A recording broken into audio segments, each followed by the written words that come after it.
In this quick tutorial, we will show you how to activate the AI Comment Moderator plugin license. If you have followed our previous tutorials about how to download, install, and activate the plugin, you should have the AI Comment Moderator plugin listed as active in your website admin area. If that's not the case, please visit our website www.techspokes.store and follow the required steps.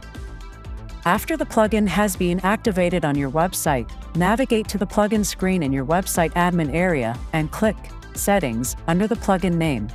This will take you to the AI Comment Moderator settings screen, where you need to insert the plugin license key to activate your website license. You can also access this screen by clicking Moderation Settings under the Comments menu item in your website's admin. To grab your license key, navigate to the receipt page on the TechSpokes store by clicking My Account, View Details and Downloads. Copy the license key and paste it into the corresponding field on the plugin settings screen. Then click on the Save Changes and Activate License button. Once the license is active, its details will appear in the upper section of the screen.